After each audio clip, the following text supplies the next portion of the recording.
So let's dive into our second week of Exodus. Would you grab your Bible and open up to Exodus chapter 3? We're just going to dive right in. If you remember last week, if you weren't here last week, I encourage you to go back and watch the video that's up on our website from last week's message as we looked at the first chapter of Exodus. We're all pretty familiar with, or at least we know, and through the very least through the movies today, that there's something about this guy named Moses who leads these Israelites out of captivity in Egypt and through the Red Sea, right? The parting of the Red Sea. And it's even in the movies now. So almost everyone is aware of the idea and the story of Moses.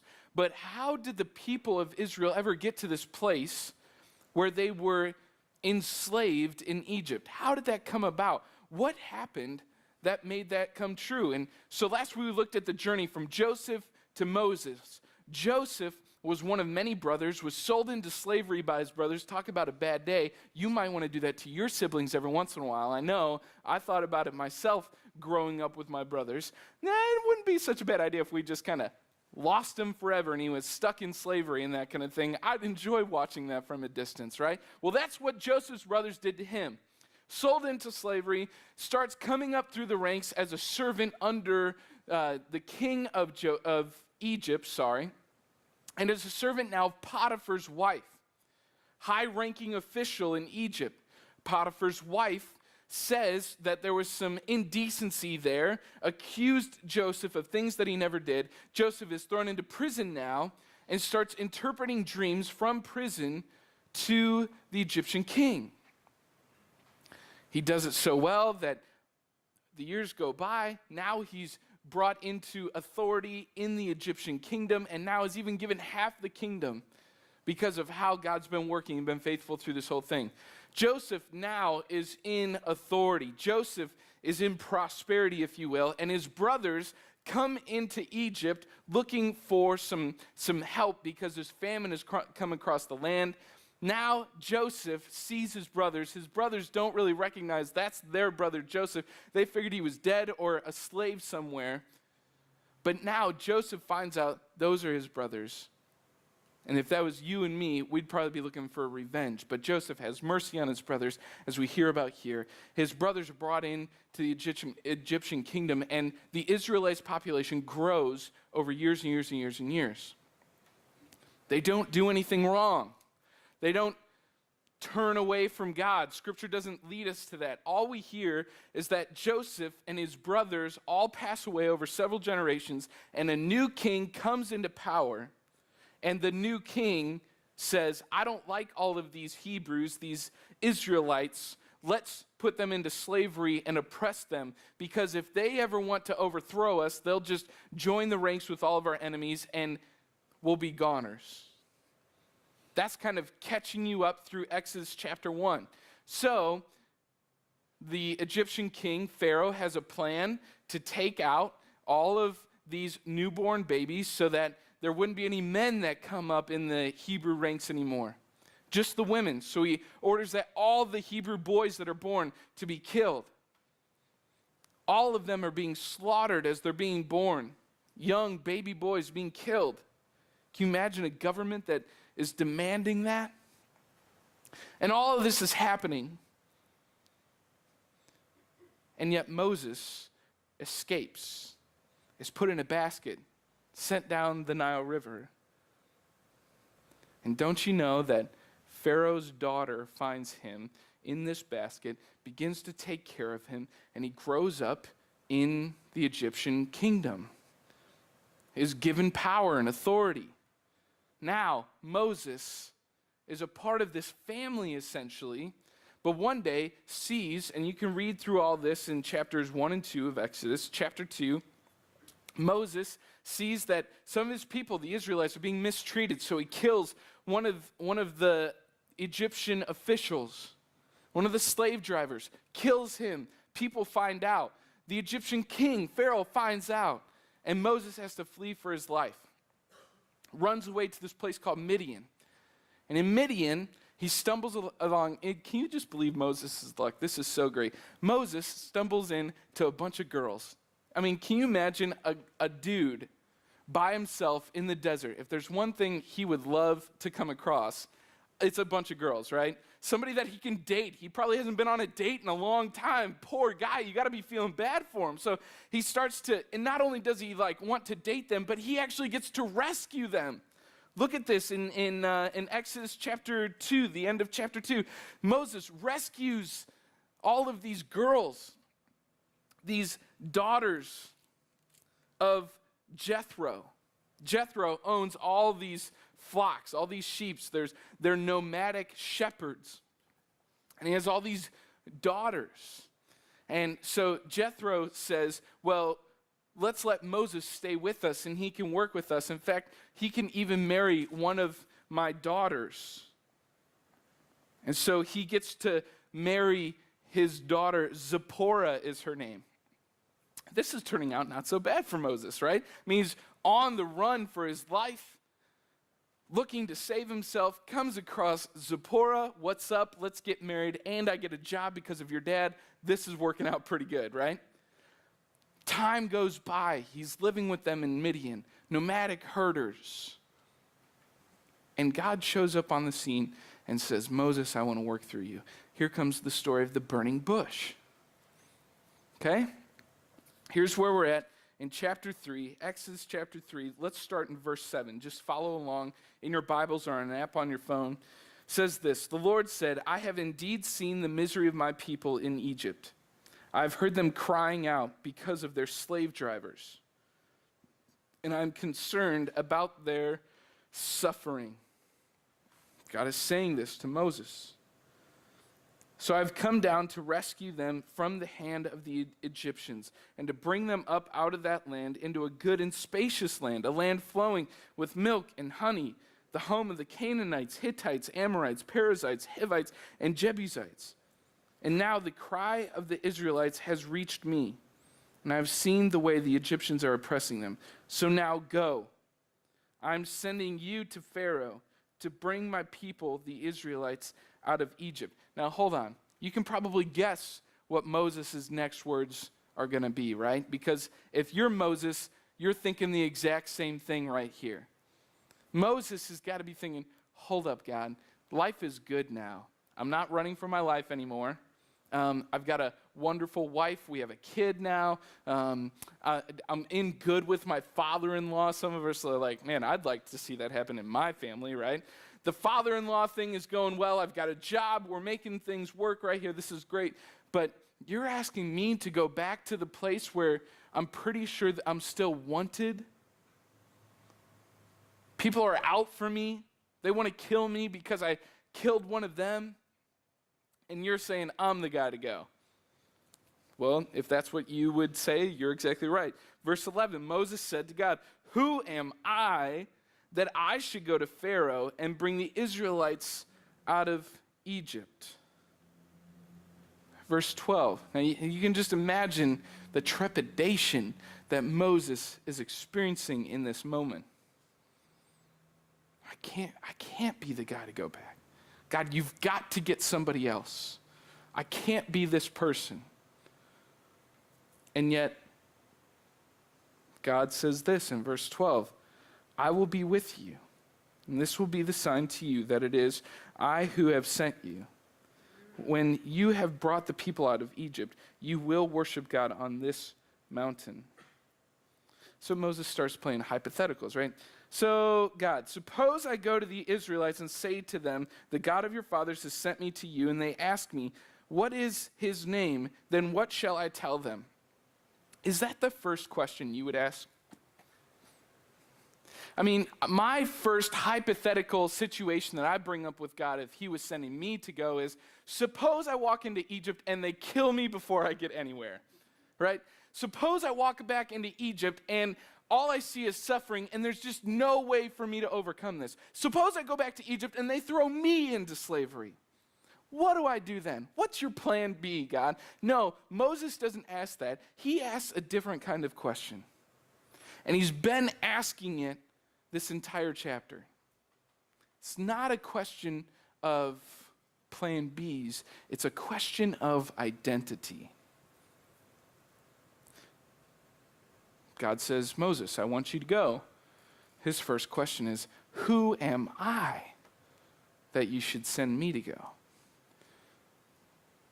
God says, I'm going to go with you. Moses asks another identity question. He says, who are you to send me?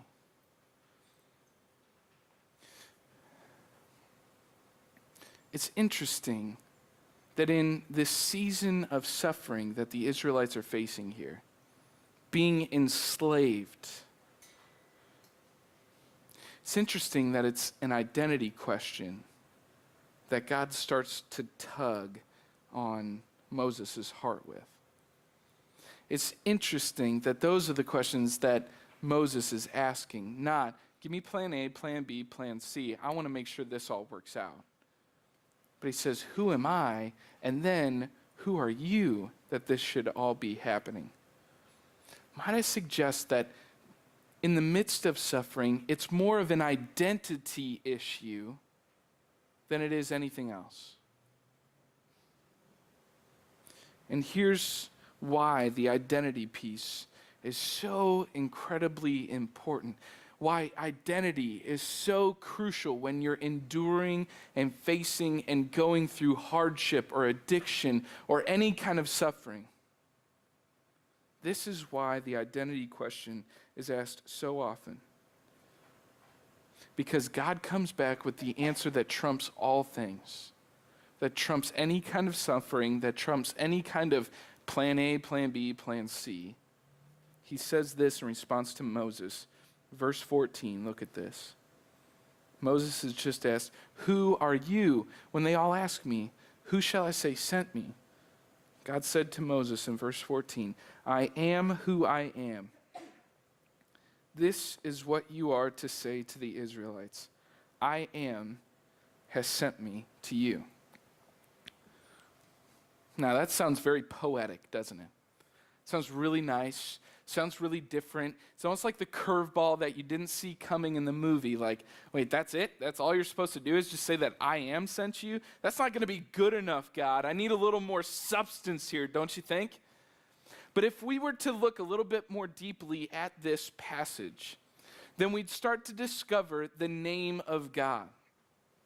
When God responds to Moses here in Exodus chapter 3, what he's saying is, I am Yahweh. I am the Lord. Now, the interesting thing about Yahweh, if you went back and looked at the Hebrew words, which I grabbed some pictures to throw on the screen, but then thought, you know what, it's all Hebrew to us anyways, right? So let's not even worry about that. But if you knew a little bit of Hebrew and you looked at the name Yahweh, and you put it right next to the verb to be, you would see that they're almost identical. In fact, the name Yahweh is derived from the verb to be. And if there is no tense placed on the verb to be, it can mean was, is, or is to come. Right? That's what to be is. I am is a statement of to be. I am being is what's implied there, right? If you go back to grammar school, that's what you would get if you were looking at the name of Yahweh. You would see the verb to be. In other words, what God is saying to Moses and having him tell to everyone else in response to this identity crisis that they're in. God, who am I that you would send me? God, who are you that you would send me? He says, I am, I always was, and I always will be. I am the God who never knew a time that I did not exist, and he's eternal in the past, beyond our comprehension. There was never a time where he did not exist. There is never a current time where he does not exist, and there will never be a time where he does not exist. He is eternal, from everlasting in the past to everlasting in the future. And all of a sudden, an identity crisis of who am I or who are you turns into, oh my gosh, you are the living God, the one who has never been overcome and never will be overcome. And when you have a God who always has been, always is, and always will be, you never have to ask about a plan B. wait, God, what if they throw me in prison? What if they enslave me? What if they kill me? You don't have to worry about that, Moses. Because nothing has ever overcome me. I am Yahweh. I am the one who has always been, always is, and always will be. Nothing will ever overcome me. And so when I am sends you, Moses, nothing will ever overcome you. When I'm sending you, you will accomplish the thing that I send you to do.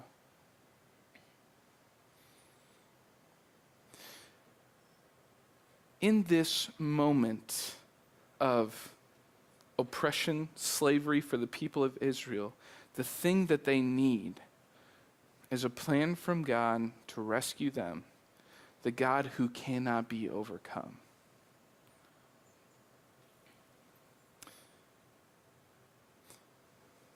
There's a couple of folks in my life now, and folks that I've come across over the last couple of years who their story would just bring to the forefront for us how much of an identity issue it really is when we endure suffering or addiction or hardship of some kind. There's a friend of mine who a couple of years ago was going through a really hard time in their marriage, and it got to the point where one spouse was saying to the other spouse, "You're just not the person that I signed up to be with. This isn't the spouse that I thought I was getting. I didn't sign up for this attitude or this kind of personality. You've changed." Which is pretty much the precursor to, I'm going to go look for somebody else. And I don't know if I can imagine more crippling words for a spouse to hear than those very words.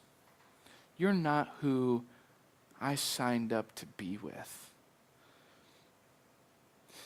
You got to believe that in the middle of that kind of hardship, in the middle of that kind of suffering, there's an overwhelming identity crisis that begins to take place in both persons' lives. The kind of suffering that you have to endure, that you struggle through, the hardship or the addictions, usually drive you back to ask the question, either, God, who are you? Or maybe before you even get to that, you say, who am I? Which is why it's so important for us to latch on to these words here in Exodus chapter 3. I want to just take a moment to share some familiar words with you and just some familiar thoughts that we've seen in the past. If you were to, and Victoria, I don't know if it's possible, can you click to one of the clear slides where it doesn't have the word behind it? Yeah, I can do that. There you go. You've got control now? All right, here we go. If we were to take Yahweh, right? Our Father, the Lord, right? And you start to discover who He is. He is the God who always was, always is, and always will be. Yahweh, that's who He is. And in the midst of your suffering, you're weighing your identity. And you're kind of starting to ask the question, all right, who am I really? Or what is this that I'm really experiencing? Who does this make me to be? Because somewhere along the way, it's like a tube of toothpaste sometimes, right? You only know what's really in a tube of toothpaste when you squeeze it, right? When it's under pressure is when you finally discover that this is what's inside of me. When you get squeezed, when there's hardship or addiction or any kind of struggle that you're battling through, whether it's divorce or it's some kind of thing that you've been addicted to or alcoholism or whatever it may be, you're getting squeezed by this. There's pressure on you. You start to discover who you really are. And a lot of times, when we're squeezed, we don't like what comes out. and we begin to think that our relationship with God is only based on our ability to obey, on our obedience. And we can say, all right, if I've been a good enough person, then I guess that makes me a good person. And if I'm a good person, then maybe God will love me. Then maybe God will help me enough through this hardship. But the way that we see the story really played out with Moses is something completely different, where God comes to Moses and says, Moses, you are my servant. You are the one who I'm calling. In fact, I am the one who's going to lead you through this. And before you even go, before you get to Egypt, before you have to talk to Pharaoh, before all the plagues and those kinds of things, I want you to know that I overcome all those things, and you are mine. This is an identity issue. You can't walk into Egypt without knowing who I am and who you are, Moses. You've got to know this. Because out of that identity, you'll be able to lead the people out of Egypt. But if for a second you doubt that I, as God, can overcome those things, that I can overcome Pharaoh and all of his people, if you doubt that I'm not who I say I am, then this is never going to work. And so Moses and God battle through this identity crisis. I remember a few months ago, we started praying for a friend of mine. Jen is her name. Jen and her family were just good friends of our family as we were growing up, and she's a classmate of my youngest brother, Alex, so she's probably about 6 or 7 years younger than I am, and she's a student at Marquette. And this last fall, she went over to Spain to study abroad, and while she was there, she was struck by a car, and when she was hit by the car, she fell backwards onto the sidewalk and broke her cranium in the back of her head. She was in a coma for at least a week, and I actually was able to be on the phone with my mom and dad and her mom and dad as they were over in Spain at the hospital, and she's about to go into probably her 4th or 5th surgery in the last 4 or 5 days, and the Spanish-speaking doctors were talking to one of the Spanish-speaking pastors back in our hometown up near Chicago, and he was translating for the family and letting them know what all he was saying and everything, and he just looked at my parents and gave them the look like, this is not good. This is not going to end well. Things are not looking very bright. And yet, John and Lisa, Jen's mom and dad, were there in Spain and present with their daughter. She went through this surgery with a bleak chance of her surviving this operation. They prayed, they prayed, they prayed. We prayed with them. And when you're in a place like that, you really don't have anywhere else to turn than God. Because when everyone else is saying it's going to take a miracle for her to survive, you have to go to the one who can provide the miracle, the only one who can do it.